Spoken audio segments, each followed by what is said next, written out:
Hello ma'am, I'm Priyesh Bharadwaj and I'm here to actually represent my IWS for anatomy, in which I have to explain a synovial joint.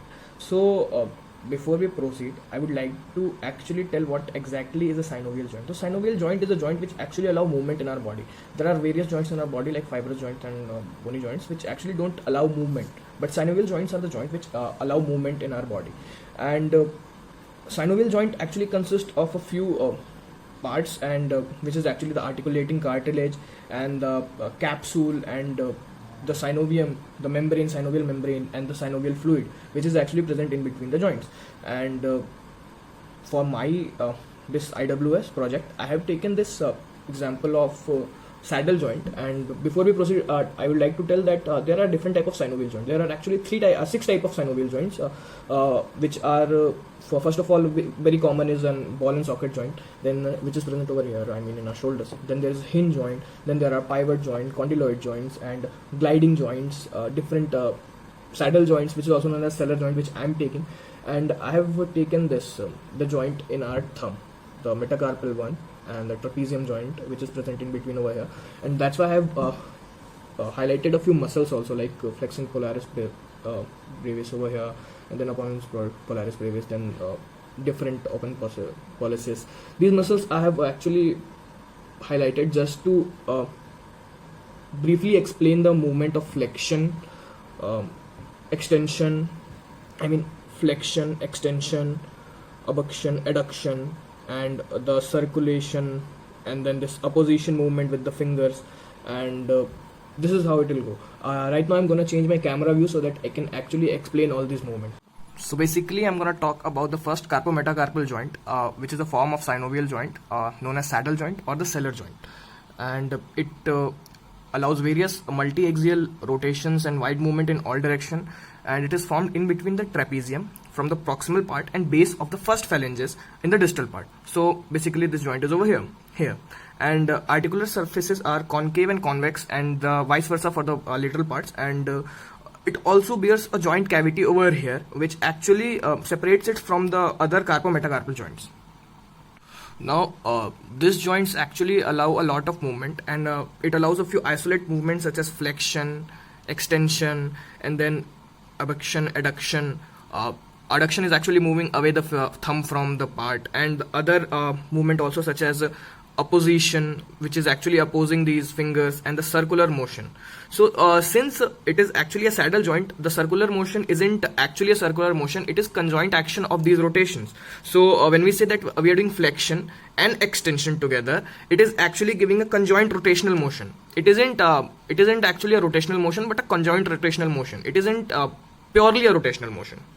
So now let's talk about the flexion and extension. So flexion and extension actually occur in the same plane, which lies along the axis, this axis, and it is anteroposteriorly passing through the palm.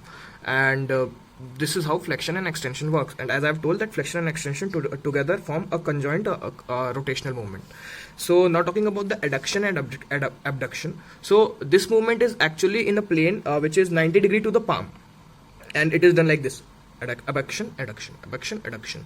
And when flexion is done with extension, it was a conjoint rotational motion, I have told.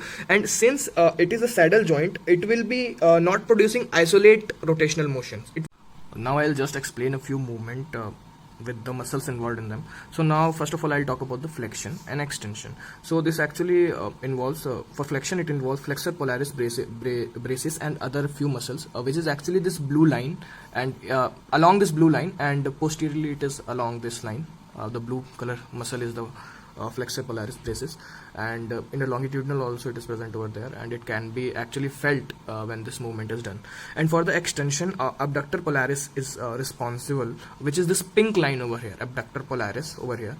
And this is the muscle which is for the flexion, extension of this. Now for the adduction, we have adductor polaris muscle, adductor polaris longus actually, with brevis muscle, which is this muscle, green muscle, and it is situated here. It can be felt over here, and it is also present at the back in the middle. This one is adductor polaris braces. And then for the adduction, again it's adductor polaris And adductor polaris muscle is actually one of the strongest muscle in our not one of the strongest, it is the strongest muscle in our thumb.